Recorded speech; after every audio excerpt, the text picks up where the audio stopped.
story about a bike I had passed on buying, and in retrospect I really wish I had bought it.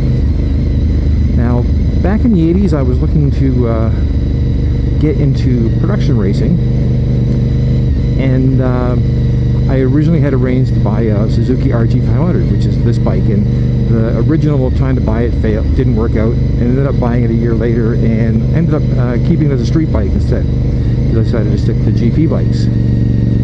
But when I was looking at the Suzuki, there was also the Yamaha RZ500, or RD as it's called in some countries, and there was also the Honda NS400. Now the RZ500 weighed about 17 tons, had a steel frame, and really hadn't been figured out to be made you know, lightweight for racing. It was mostly a racer replica for looks only. Suzuki had actually built a full-blown aluminum frame and done a lot of work to make their bike as true to the original RG500 Grand Prix bikes as possible, and they were really nice looking. Honda had built the NS as a 400 because that was the type of bike they could sell the most of. In Asia, there's restrictions on CCs.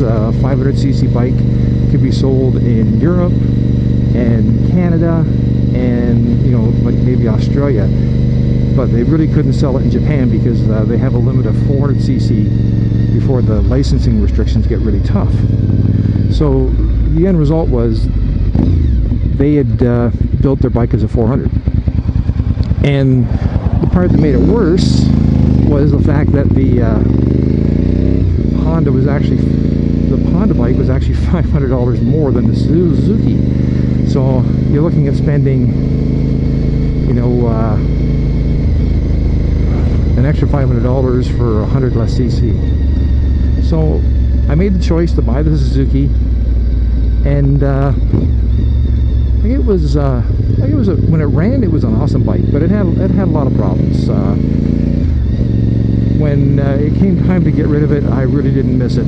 I liked the way it rode and handled and whatnot, but I just get tired of having to constantly fix things that kept breaking and leaking and whatnot.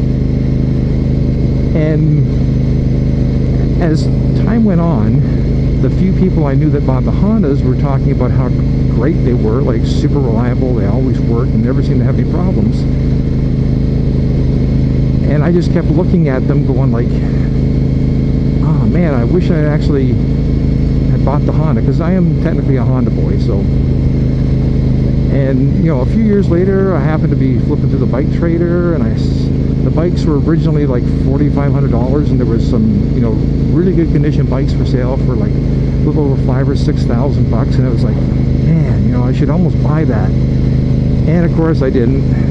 And now if you want to find one of these bikes, you're looking at, you know, $15,000, $20,000 for one in really good condition, even more, because in certain parts of the world they're like super rare. And you know, in some cases we have people coming from Europe to grab some of our rare bikes and send them back to Europe because they just can't get them over there anymore.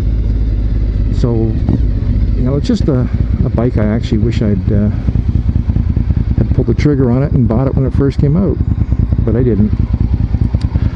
So there you go. There's a bike I had wanted to buy and didn't. If you guys have any, you know, regrets of bikes you didn't buy, you know, put in the comments. I'd like to hear about it. So anyways, DeathsStalker signing off.